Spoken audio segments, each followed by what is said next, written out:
wondering what your stance kind of was on whether or not they should be paid.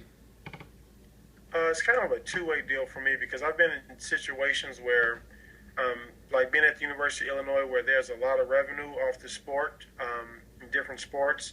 Then I've been in situations like when I was assistant coach at the University of Maryland Eastern Shore, which is Division One program, but they have very little revenue, um, very little income in terms of money making abilities for a basketball program or any program.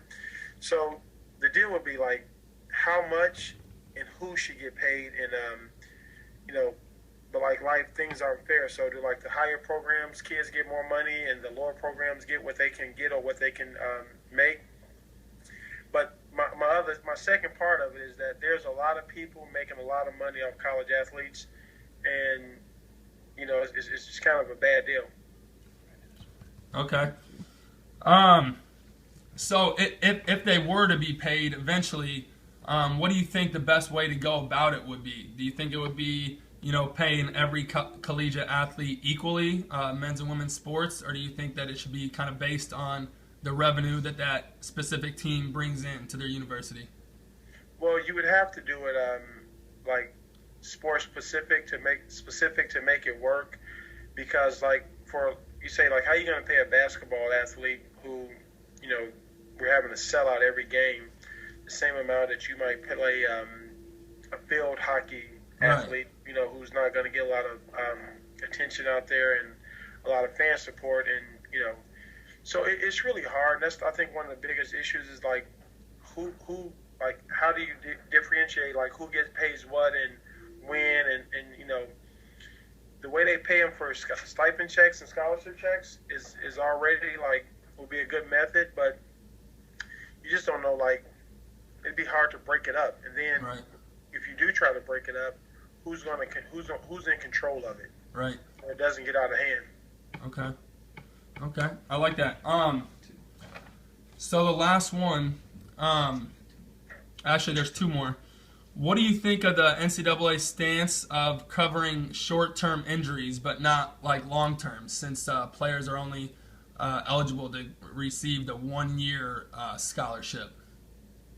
Well, I've never been in a situation where I've seen someone being hurt longer than their stay at a university. I think the NCAA does a great job, and most programs have the integrity that if a kid gets hurt and they can't play anymore in that specific sport, that they'll still honor the scholarship and still cover the medical bills, until that player's time period is up. So I haven't seen any situations where there's been like a kid hurt, oh, you can't play, Right. it's time for you to go, and we're not going to handle your medical bills. But if that is out there, that's a bad deal. So for the most part, I think the NCAA does a good job.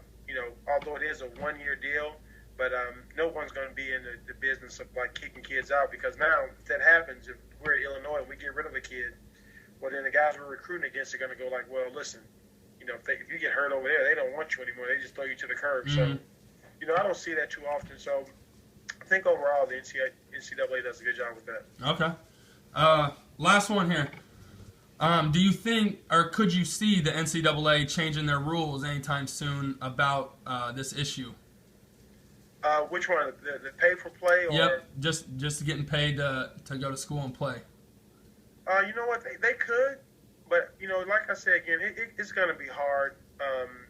Like look at the kids from Northwestern. They try to get into the union, like the players union, because like I mean, they do have a job. Their job Right. is to perform for the university, and they getting paid as their scholarship dollars and their room and board and their book fees being taken care of. So I think you're gonna have more kids and more teams and more universities starting to look into that unionized stuff, because Hmm. it's something that you're gonna have to deal with because of the things of injuries and kids out here making the universities millions of dollars, and if they do get hurt and that's over with, and you hurt yourself performing a task for the school, so I just think it's gonna be really hard, and Hmm. then it becomes of like the haves and the have-nots, Right.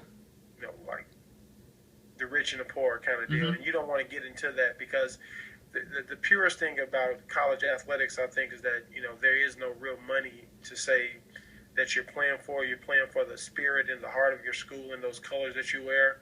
So to start putting money on it, and it just kind of takes it to a whole nother level. Right. I agree 100%.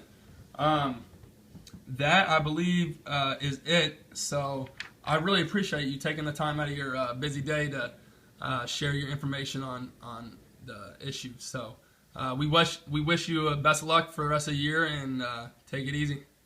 We need it. You guys obviously don't cheer for the Illini because if you have a Rams, who's got a Rams poster back there, they're used to cheering for bad teams. So. Hey, that's all right though. That's why I stick next to you guys. Hey, I appreciate it. All right, no problem. Take it easy, Coach B. Yep.